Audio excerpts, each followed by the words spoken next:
Existe também a síndrome de Savant adquirida, em pessoas que parecem perfeitamente normais e sofrem um trauma extremo em algum momento da vida, por exemplo, ao bater a cabeça no fundo da piscina, ou ao ser atingido por uma bala ou uma bola de beisebol, quase sempre no lado esquerdo do cérebro. Alguns cientistas, porém, sugerem que essa distinção é enganosa, e que talvez todas as capacidades dos savantes sejam adquiridas.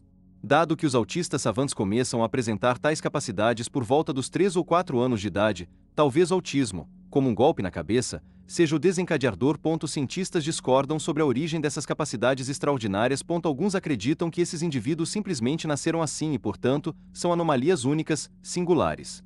Suas habilidades, ainda que despertadas por uma bala, são estruturadas no cérebro desde o nascimento.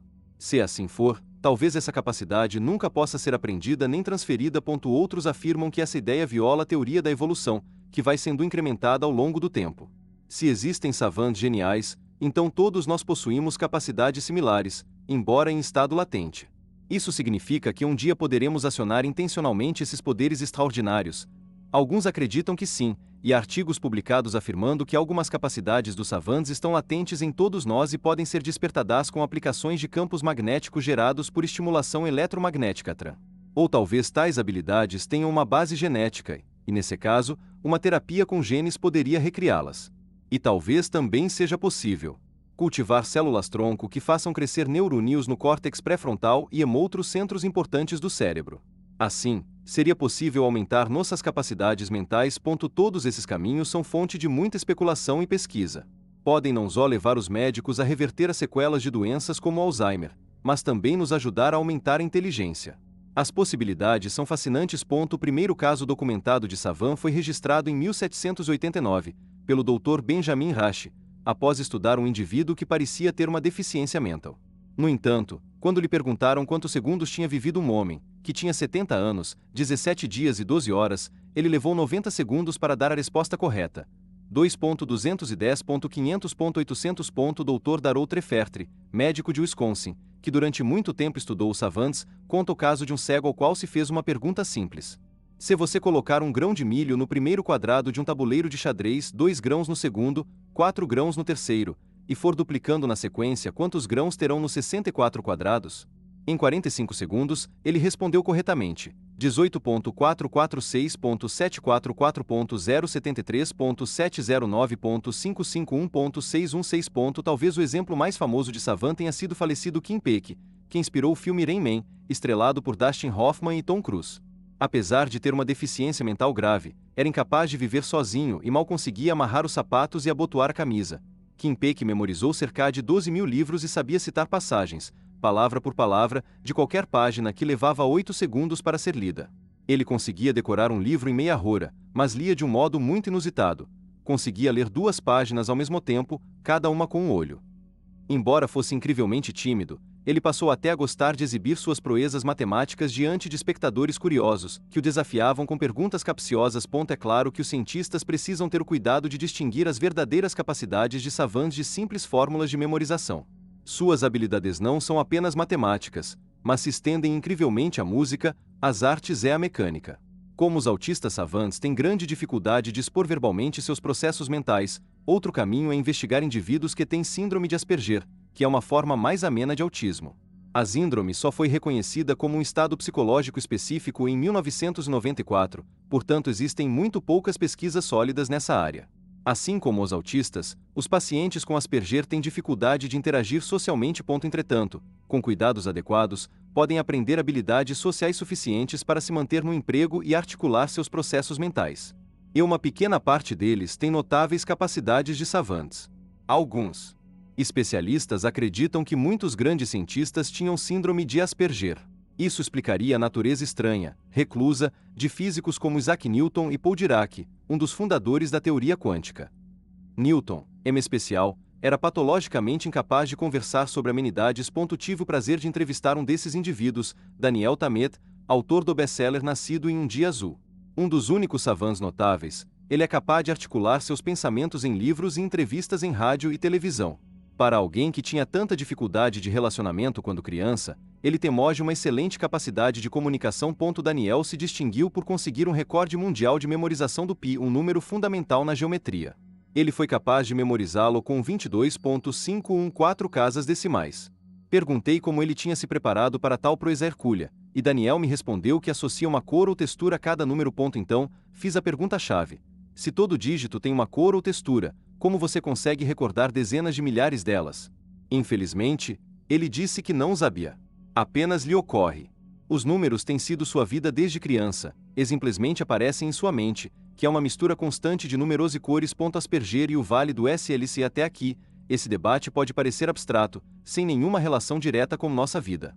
Mas o impacto das pessoas com autismo leve e Asperger pode ser mais amplo do que se pensava, especialmente nos campos da alta tecnologia. Na popular série de televisão The Big Bang Theory, vemos as palhaçadas de jovens cientistas, principalmente físicos nerds, numa procura desastrada por uma namorada. Em cada episódio, há um incidente engraçado que revela como eles são desinformados e patéticos nesse sentido. Uma suposição tácita nessa série de TV, de que a inteligência brilhante deles é comparável apenas à sua esquisitice. E disse, meio de brincadeira, que entre os gurus da alta tecnologia no Vale do Silício há uma percentagem maior que a normal de pessoas que carecem de aptidão social. Entre as mulheres que frequentam universidades especializadas em engenharia, onde a proporção de homens é decididamente a favor delas, há um ditado: De odds are good, but goods are odd. Em 3, os cientistas decidiram investigar essa suspeita. A hipótese é de que pessoas com Asperger e outras formas amenas de autismo têm capacidades mentais ideais para certas áreas, como a indústria de tecnologia da informação. Cientistas da University College London examinaram 16 pessoas com diagnóstico de uma forma leve de autismo e as compararam com 16 indivíduos normais. Os dois grupos assistiram a slides contendo letras e números aleatórios, em padrões cada vez mais complexos. Os resultados mostraram que os indivíduos com autismo tinham uma capacidade superior de se concentrar na tarefa. De fato, à medida que a tarefa ficava mais difícil, a diferença entre a capacidade intelectual dos grupos era cada vez maior, com o desempenho dos autistas significativamente melhor. Por outro lado, o teste mostrou que esses indivíduos se distraíam mais facilmente com ruídos externos e luzes piscantes do que o grupo controle. Adra Nili Lavi diz: nosso estudo confirma a hipótese de que pessoas com autismo têm maior capacidade de percepção em comparação com a população normal. Pessoas com autismo são capazes de perceber mais informações do que um adulto típico. Certamente, isso não prova que todas as pessoas intelectualmente brilhantes têm alguma forma de Asperger, mas indica, sim, que certas áreas que exigem maior capacidade de concentração intelectual podem ter uma proporção mais alta de indivíduos com Asperger. Varredura cerebral de savantes. O tema savantismo sempre foi rodeado de boatos e casos fantásticos. Mas, recentemente, essa área foi revirada de cabeça para baixo com o desenvolvimento da IRM e outras varreduras cerebrais. O cérebro de Kim Peek, por exemplo, era incomum. A IRM mostrou que lhe faltava o corpo caloso ligando o cérebro esquerdo ao direito, o que provavelmente explica ele conseguir ler 2 páginas ao mesmo tempo. Sua deficiência motora foi verificada numa deformação do cerebelo, a área que controla o equilíbrio. Infelizmente, a IRM não é capaz de revelar a origem exata de suas extraordinárias habilidades e memória fotográfica. Mas, de um modo geral, varreduras cerebrais mostraram que muitos com síndrome de Savant adquirida sofreram algum dano no lado esquerdo do cérebro. Os estudos têm se concentrado particularmente nos córtices temporal anterior esquerdo e orbitofrontal. Alguns acreditam que talvez todas as habilidades dos Savantes, sejam autistas, adquiridos ou Aspergers, resultam de um dano nesse local muito específico do lobo temporal esquerdo. Essa área pode agir como um sensor que elimina periodicamente lembranças irrelevantes. Mas quando ocorre um dano no hemisfério esquerdo, o hemisfério direito assume. O cérebro direito é muito mais preciso do que o esquerdo, que frequentemente distorce a realidade e cria fabulações. Na verdade, acredita-se que o cérebro direito passa a trabalhar muito mais quando o cérebro esquerdo é lesado, e o desenvolvimento das habilidades típicas dos savantes é uma das consequências. Por exemplo, o cérebro direito é muito mais artístico do que o esquerdo. Normalmente, o lado esquerdo restringe esse talento e o mantém sob controle. Mas se o cérebro esquerdo é lesado de determinada forma, pode liberar as habilidades artísticas latentes no cérebro direito, provocando uma explosão de talento artístico. Assim, a chave para liberar as habilidades savantes poderia ser a atenuação do cérebro esquerdo para que não restringam mais os talentos naturais do cérebro direito. Isso costuma ser chamado de lesão no esquerdo, compensação no direito. Em 1998, o Dr. Bruce Miller, da Universidade da Califórnia em São Francisco, conduziu uma série de estudos que parecem sustentar essa ideia. Ele e seus colaboradores estudaram 5 indivíduos normais que começaram a apresentar sinais de demência frontotemporal, DFT. À medida que a demência avançava, apareciam as capacidades savantes. Quando a demência piorou, vários desses indivíduos começaram a apresentar talentos artísticos cada vez mais extraordinários, que nunca tinham se manifestado antes. Além disso, os talentos eram típicos do comportamento de savantes. As habilidades eram visuais, não auditivas, e seus trabalhos artísticos, embora notáveis, não passavam de cópias sem qualidades abstratas, simbólicas, nem originalidade. Uma paciente até melhorou durante o estudo, mas em consequência disso seus talentos de savante diminuíram. Isso sugere uma relação próxima entre distúrbios do lobo temporal esquerdo e o surgimento de habilidades savantes. A análise do Dr. Miller aparentemente demonstrou que a degeneração dos córtices temporal anterior esquerdo e orbitofrontal provavelmente reduziram a inibição dos sistemas visuais no hemisfério direito, aumentando assim as habilidades artísticas.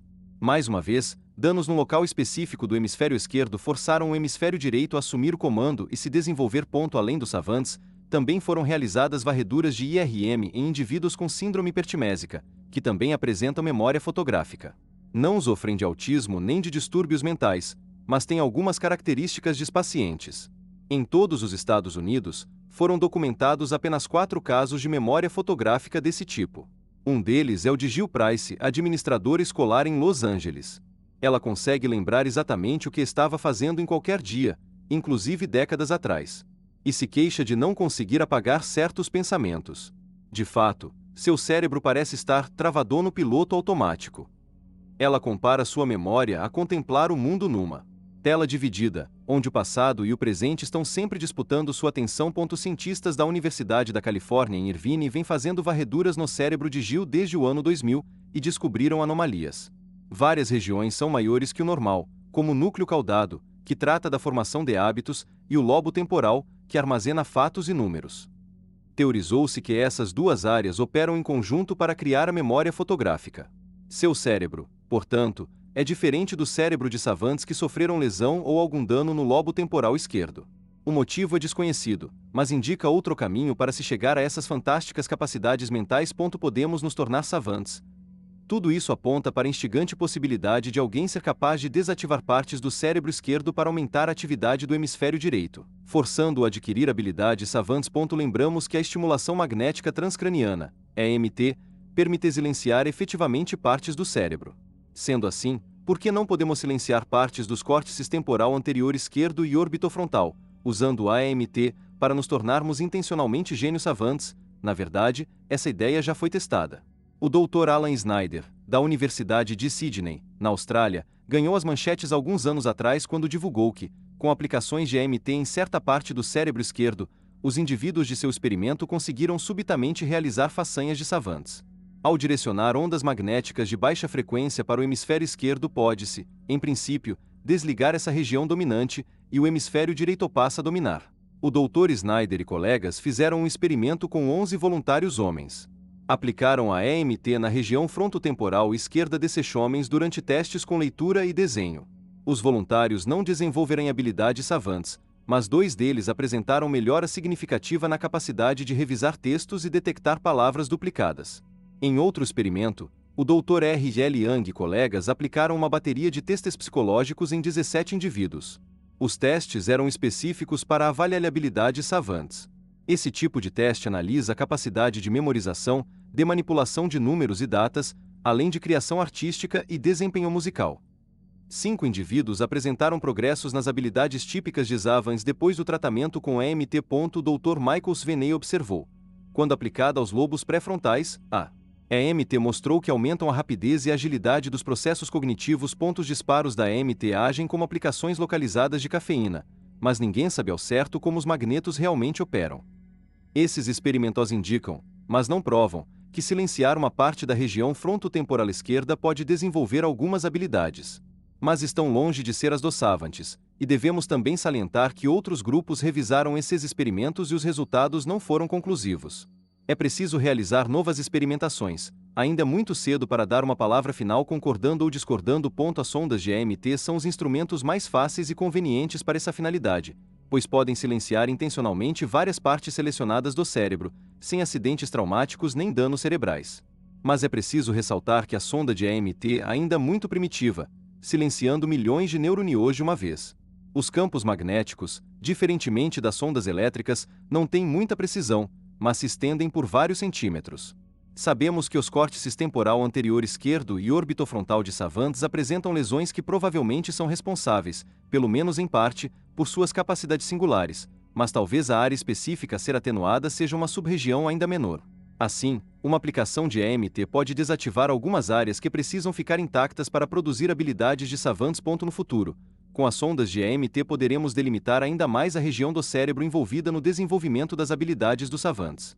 Quando essa região for identificada, o passo seguinte será usar sondas elétricas de alta precisão, como as usadas na estimulação cerebral profunda, para atenuar tais áreas com maior exatidão. Então bastará apertar um botão para que essa sonda silencie uma minúscula porção do cérebro, a fim de despertar as habilidades savantes. Esquecendo de esquecer e memória FOTOGRF. Embora as habilidades savantes possam ser ativadas por uma lesão no cérebro esquerdo, exigindo uma compensação pelo cérebro direito, isso ainda não explica exatamente como o cérebro direito consegue um desempenho dessa magnitude em termos de memorização.